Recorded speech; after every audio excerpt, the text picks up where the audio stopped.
அன்பினை கருகையும் கண்ணகியாக கரும்படை நீடி கொத்தவையாக செப்பெரும் 7 மாதங்களாக எப்பெயரால் வணங்கிடும் இப்புவி உள்ளோருக்கு அருளிட வேண்டி இனிதவன் அருள்வாய் போற்றி நற்பெயர் மயிலை மலையடி வாட்டும் தற்சமிழ் மாரியம்மையை போற்றி எல்லாம் வல்ல மாரியம்மனை மனமாற வணங்கி தமிழே ஆதி தாயே வாழ்க, தமிழருக்கெல்லாம் உயிரே வாழ்க, தமிழ்நாட்டிற்கும் பிற நாட்டிற்கும் அமைதாய் வாழ்ந்த அம்மா வாழ்க, ஊரில் தமிழன் மார்பை தட்டி பாரில் தமிழன் நாரே என்று சீரை தந்த தமிழே வாழ்க, ஓரா உலகின் மொழியே வாழ்க. அன்னை தமிழை அன்பாக வணங்கி பெற்ற தாயும் தந்தையும் பாதமலர்களை வணங்கி அரசு உயர்நிலைப்பள்ளி கண்டகப்பள்ளியில் தமிழ் கூடல் நிகழ்வு என்னை அழைத்த தலைமையாசி பெருந்தகை அவர்களுக்கும் என்னை இந்த பட்டதாரி ஆசிரியராக, ஒரு தலைமை ஆசிரியராக, ஒரு முதுகலை ஆசிரியராக உருவாக்கிய என்னுடைய அருமை நண்பர் ராமன், நல்ல கைத்தறி பார்ப்போம்.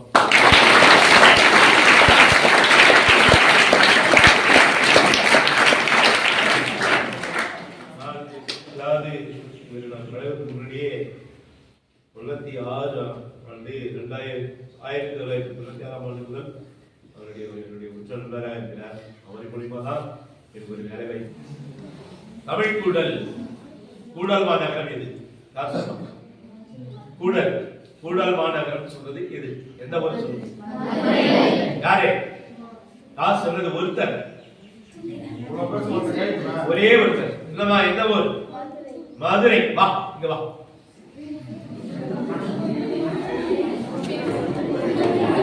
கைத்தறி பண்ணீங்களா?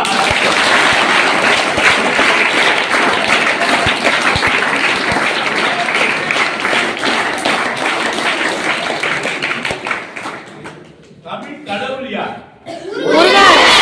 அந்த தமிழ் கடவுள் முருகப்பெருமானுடைய அருளாசியோடு இந்த தமிழ் மொழியினுடைய சிறப்பை நான் சொல்ல போறேன். சும்மா ஒரு கொஞ்சமா தான் சொல்ல, ரொம்ப சட்டம் கிடையாது. முதல்ல எட்டுத்தொகை சங்க இலக்கியங்கள் இருக்கு. சங்க இலக்கியங்கள் எவ்வளவோ இருக்கு. எட்டுத்தொகை, கட்டுப்பாட்டு, அவ்வளவுதான். அது மட்டும் தான் சங்க இலக்கியம். புரியுதா சார்? 18 கீழ்கலை நூல்கள் அது சங்க மருவிய இலக்கியம். புரியுதுங்களா? அப்ப எட்டுத்தொகை நூல்கள்ல 8 நூல், அதுல ஒரே ஒரு நூல் புறநானூறு. புறநானூறு எதைத்தான் சொல்கிறது? யாதும் ஊரே யாவரும் கேளீர்னா அவளுக்கு பரிசு சொல்லு. சொந்தக்காரன் உறவினர்கள் கை தட்டுப்பா.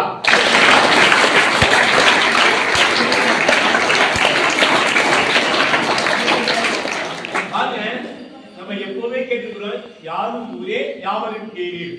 அப்படி பல முறை கேட்டுக்கிறோம். அப்ப கேள்வி சொந்தக்காரன் உறவினர். இங்க இருக்கக்கூடிய எல்லாருமே ஏதோ ஒரு வகையில நம் உறவினர்கள் தான். எல்லா ஊர்களும் நம் ஊரே தான். யாதும் ஊரே யாவரும் கேளீர் தீதும் நன்றும் பிறர் தரவாரா. தீதும் நன்றும் நன்மையா? தீமையும் நன்மையும் எதனால் வரும்? நாம் தீமை செய்தால் நமக்கு தீமை வரும், நன்மை செய்தால் நன்மை வரும். யாருக்கு இருக்கு சத்தமா?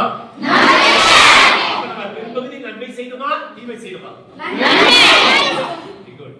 யாதும் ஊரே யாவரும் கேளீர் தீதும் நன்றும் நிரந்தரமாரா நோதலும் தரிதலும் அவற்றோர் என்ன. ஒருவருக்கு நொந்து கொள்வதும் அதை நிமிர்ந்து நிற்பதும் யார் கையில் அவற்றோர் என்ன. நாம் என்ன நல்லது செய்கிறோமோ நன்மை கிடைக்கும், தீமை செய்தால் தீமை கிடைக்கும். அப்ப நீங்க எதை செய்ய வேண்டும் என்று நீங்கள் உணர வேண்டும். இது மாதிரி புறநானூறு இருக்கு, அகநானூறு இருக்கு, நற்றிணை இருக்கு, குறுந்தொகை இருக்கு, அதுக்கப்புறம் தனித்தொகை இருக்கு. இந்த மாதிரி 8 நூல்கள் இருக்கு. அந்த 8 நூல்களும் எதை சொல்கிறது? மனிதன் இப்படி வாழும், இப்படி வாழ்ந்தா வாழ்க்கை உயரும். ஒரு நூலை பத்தி தான் நம்ம பார்த்தோம். குறுந்தொகைன்னு ஒரு நூல் இருக்கு. நிலத்திலும் பெரிதே. நம்ம அம்மா வீட்டில் இருக்கிற அன்பு எப்பேற்பட்டதுதான், நிலத்தை விட பெரிது. அவங்க சொல்றா நடக்கிறா? நடக்கிறீங்களா? டெய்லி ஸ்கூலுக்கு அம்மா சாப்பாடு கட்டி கொடுத்து, பேக் கொடுத்து, நல்ல ட்ரெஸ் கொடுத்து, செப்பலை வாங்கி கொடுத்து, உனக்கு எல்லா சலுகையும் செய்து. ஆனா அம்மாவின் மீது வைத்திருக்கிற அன்பு வெளியே சொல்ல முடியாது சார். அதெல்லாம் ரைட்டு. அவங்க சொல்ற கருத்துக்களை கேட்கிறோமா கேட்கறது அப்படின்னா நல்லா படிக்கிறீங்களா எல்லாருமே? குறுந்தொகை நட்டை சொல்லும் நான் நம்ம அம்மாவின் மீது வைத்திருக்கிற அன்பை பற்றி நான் சொல்றேன். அப்ப இந்த மாதிரி சங்க இலக்கியங்கள் நிறைய இருக்கு. அதுதான் சொன்னா போயிட்டே இருக்கலாம். பண்பெனப்படுவது பாடல் பண்புகளே எப்படி இருக்கணும்? நற்பண்புகளாக இருக்க வேண்டும். பாடறிந்து ஒழுகுதல். ஒழுகுதல்னா அந்த வழி நடத்தல். நம்ம மனதை பண்படுத்த வேண்டும். 10வது படிக்கிறீங்கன்னா அப்படியே இங்க 2 பாடம், அதுல 2 பாடம், அதுல 2 பாடம், அதுல 2 பாடம் நம்மிடம் இருந்தால்தான் அதுதான் கலித்தொகை சொல்வது போல பண்பெனப்படுவது பாடறிந்து ஒழுகுதல். நற்பண்புகளை வளர்த்தால் நல்ல நிலையை அடையலாம். அதுக்கப்புறம் 8 தொகை நூல்கள் நிறைய இருக்கு. அது சொல்லிட்டே இருக்கலாம். அதுக்கு அடுத்தது 10 பாட்டு. 10 பாட்டுல முதல் பாடலே திருமுருகாட்சி படை. முருகப்பெருமானுடைய படை, அதாவது அறுவடை நிலை பற்றி அருமையா சொல்லும். முருகப்பெருமான் வலம் வந்து கொண்டிருக்கிறார். எவ்வாறு வலம் வருகிறார் அப்படின்னு உங்களுக்கு எல்லாருக்கும் தெரிஞ்சதுதான். உலகம் உவப்ப வள நேர்ந்து திரிதரு பலர்கள் ஞாயிற்று கடற்கல் தாங்கு அப்படின்னு அந்த பாட்டு முதலடி. திருமுருகாட்சி படையில முதலடியே இதுதான். உலகம் உவப்ப, உலகமானது மகிழ்ச்சி கொள்ள முருகப்பெருமான் மயில் வாகனத்திலே உலா வருகிறாராம். உலகத்தை உலா வருகிறாராம். குன்றும் இருக்கும் இடமெல்லாம் யார் இருப்பார்? குமரன் இருப்பார் இல்லையா? அன்பின் ஐந்தினை, அன்பை சொல்லக்கூடிய ஐந்தினை புக் எடுத்து பாரு. குறிஞ்சி மலையும் மறைச்சார்ந்த பகுதி. அப்ப மலையில யாரு இருப்பான்னா முருகப்பெருமான் தான் இருப்பார். அவருடைய நிலங்கள் கருப்பொருள் 13 கொடுத்திருப்பாங்க. படிச்சீங்களா? அப்ப கருப்பொருள் 13 இருக்கு. அதெல்லாம் பணப்படம் பண்ணு. அப்பதான் நல்லது. ஏன்னா சில நேரங்கள்ல 2 மார்க் 1 மார்க்ல சில கருப்பொருளை கொடுத்துட்டு இது எந்த நிலையை சார்ந்தது அப்படின்னு கொடுத்துருவாங்க. அதுக்கு தயாராகும். ஏன் புரிஞ்சு போச்சு? அப்ப திருமுருகாற்று படையில வரக்கூடிய முருகன் மலையிலே உழன்று இந்த உலகத்தில் கண்டு இருக்கக்கூடிய மக்களுக்கு அருளாட்சி தருகிறார். நாமும் அருளை பெற வேண்டும். அது மாதிரி திருமுருகாற்று படை இருக்கு, பொருளாட்சி படை, திருவாராட்சி படை, பெரும்பாலாட்சி படை, அது மாதிரி போயிட்டே இருக்கும். நம்ம அதெல்லாம் பார்த்தோம்னு சொன்னா இன்னும் நம்ம போயிட்டே இருக்க வேண்டியதான். அதுக்கு அடுத்தது சங்கம் அறிவி இலக்கியங்கள் 8, அதாவது 18 கீழ்கணக்கு நூல்கள் 18 நூல் இருக்கு. அதுல முதல் நூல் திருக்குறள். ஏன் திருக்குறள் முதல் குறள் என்ன குறள்?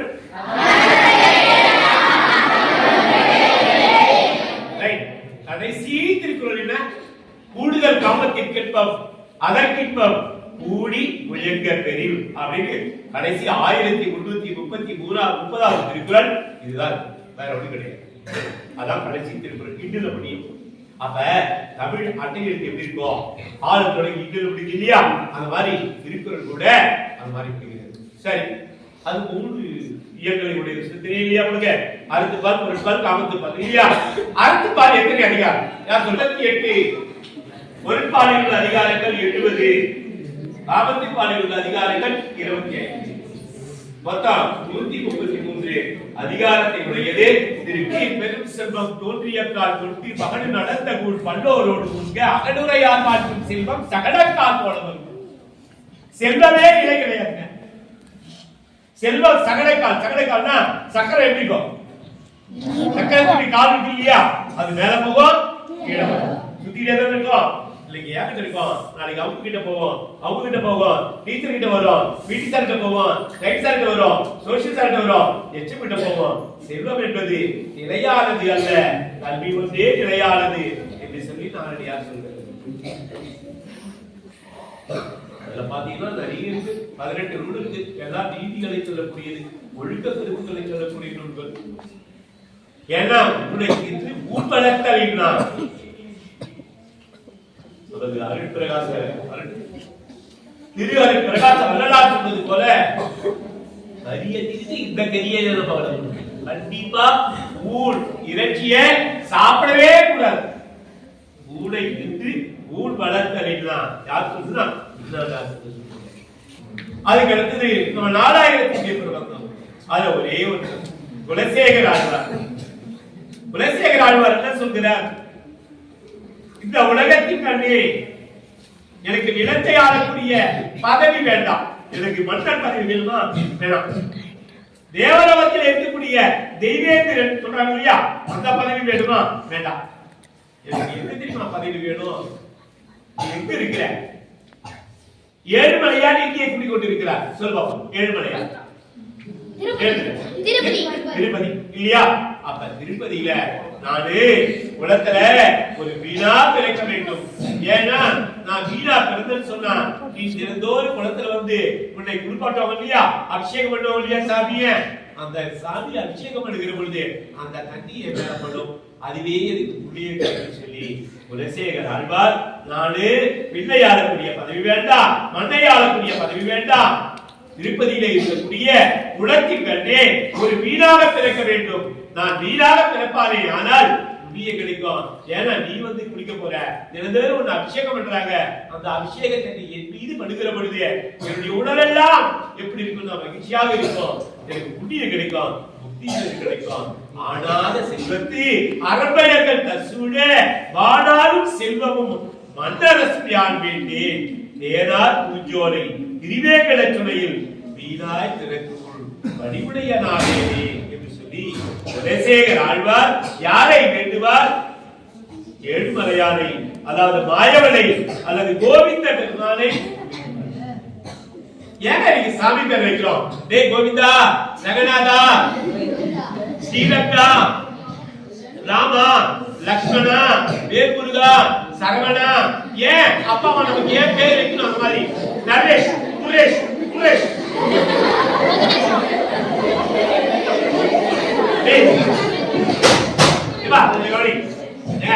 இந்த பேர் தான் நரேஷ், குரேஷ், குரேஷ். அந்த காலத்தில் இருக்கிற மூதாதையர் ஏன் பேர் வைத்தார்கள் அதை தெரிஞ்சுக்கோ. ரங்கநாதன் சொன்னா நம்ம மெய் மறந்து பெருமாளை வணங்காம போயிடுமே. உங்க பையனுக்கு பேர் வச்சா ரங்கநாதா ரங்கநாதா ரங்கநாதான்னு சொல்லும் போது நமக்கு புண்ணியம் கிடைக்கும். கோவிந்தன்னா குறைகளை தீர்ப்பவனுக்கு கோவிந்தன். கொஞ்சம் கவனி, எதுக்கு சொல்றேன்னா பேர் வச்சிருக்கிறது இறைவனுடைய பெயர்களை வைப்பது எதனால் தெரியுமா? பலமுறை உச்சரிப்பாய், ஆனால் கடவுள் உன்னுடைய ஆரோக்கியத்தை தருவார், செல்வத்தை தருவார், நீ நீண்ட காலம் நல்லபடியா வாழலாம் இருந்தான். இந்த உலகத்திற்காக ஒவ்வொரு மூதாதியர்கள் கடவுளுடைய பெயரை நமக்கு சூட்டியிருக்கிறார்கள். அது இதிகாசங்கள். கம்பராமாயணம், மகாபாரதம்.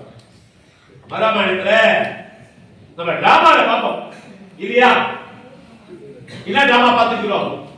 ஒரு முறை நம்ம பாப்பா படித்தான் நினைக்கிறேன். காது எதிரே காரணம் இருக்கிறான், ராவணன் இருக்கிறான். ராவணனுக்கு எத்தனை தலை? 10 தலை.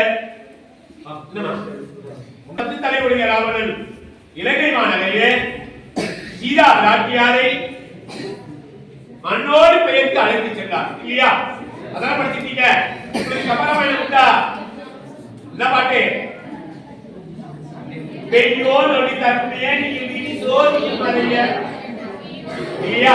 பொய்யோ என் வினையால் ஒரு வினையால் கொடுக்கும் ஐயோ கடலோ கடலோ மழை குகிலோ ஐயோ இவன் கழிப்பது அழியா அழகுடையான். படிச்சீங்களா? அப்புறம் இந்த பாட்டு படிச்சிருக்கீங்க.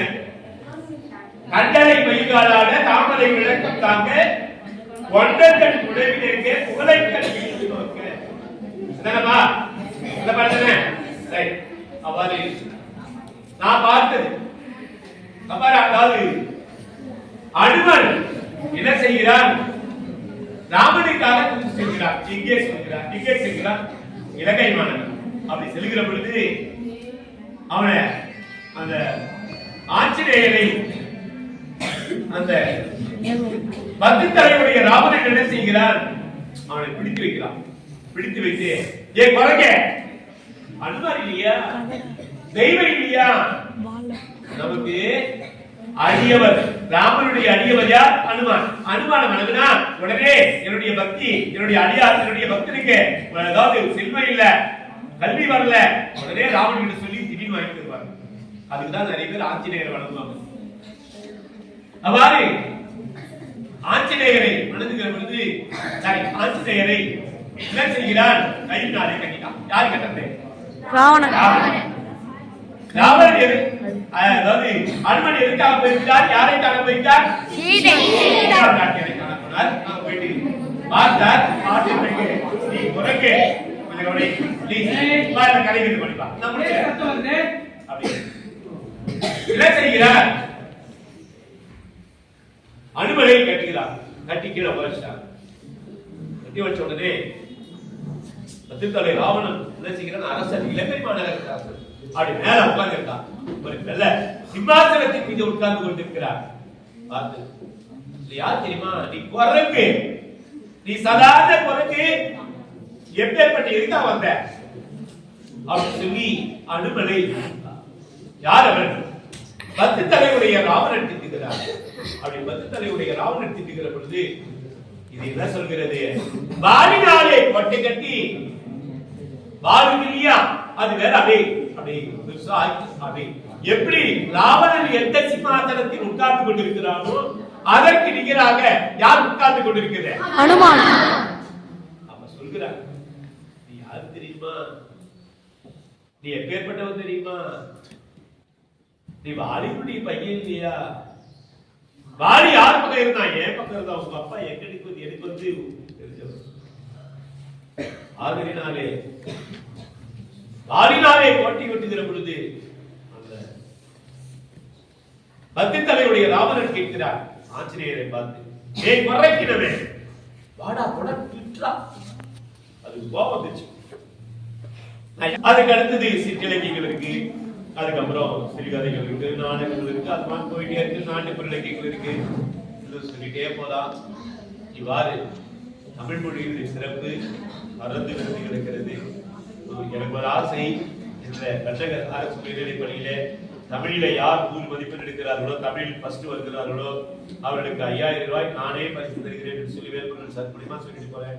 தமிழில ஃபர்ஸ்ட் எடுத்தா 100 எடுத்தா 5000 ரூபாய் தருகிறேன் சார். எடுக்க முடியாதெல்லாம் கிடையாது சார். போன வருஷம் 9 பேர் எடுத்துட்டாங்க. ஏதோ ஒரு ஸ்கூல்ல இருந்துதான் எடுக்கணுமா? ஏன் பெட்டகர் மேல்மத் சேவரை எடுக்க கூடாதா?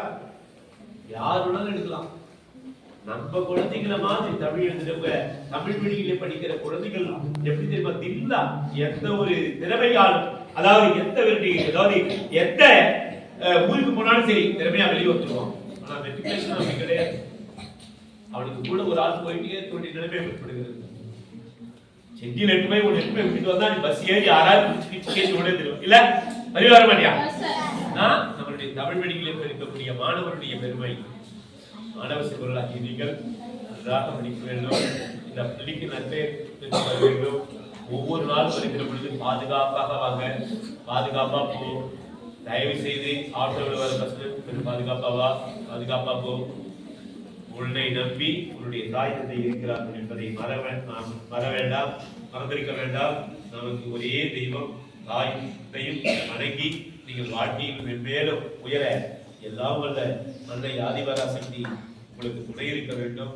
நீனோ நீள்வயல் சொல் வித்வகோட்டம்மாயன் பானோக்காய் ஆதிலும் உன் பற்றல்லால் மற்றியுள்ளேன் தானோக்காய் துயரும் செய்தியிடும் தார்வேந்தன் ஓரோக்கி வாடும் குடிபோன்று இருந்தேனே என்று சொல்லி குலசேகரால் பாடுவது போல வாழ்க்கையில எப்பயாவது வாய்ப்பு கிடைச்சா ஸ்ரீரங்கம் போயிட்டு வா.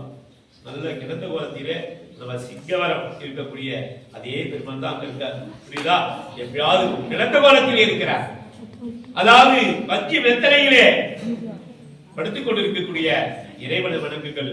கடவுள் தான் நமக்கு அனைத்து நலன்களையும் செய்வார் என்று சொல்லி இருளுரிய துணர்படிகள் இவைக்கு பெற்றி இடை துத்தி அடிமலம் ஆகிரங்கள் அந்த அரவரச பெருஞ்சோதி அனந்தல் என்னும் அடிமிடத்து உயர்வெல்லை அணைய வேண்டி திரு அரங்க பெருநகருள் தென்னில் கொண்டி திரைகையால் அடிமரிடம் பள்ளி கொள்ளும் கருமணியை கோபுரத்தை கண்டு கொண்டு என் கண்ணிடைகள் ஏற்றுக்கொள்ள கழிக்கும் நாளே என்று சொல்லி இறைவனை வாழ்த்தி இறைவனை வேண்டி இப்ப ஒரு 5 பரிசு இருக்கு. தமிழ்ல ஒரு 5 கேள்வி கேட்க போறேன். அதை சொல்லிட்டீங்கன்னா இதை கொடுத்துட்டு போயிடுவேன்.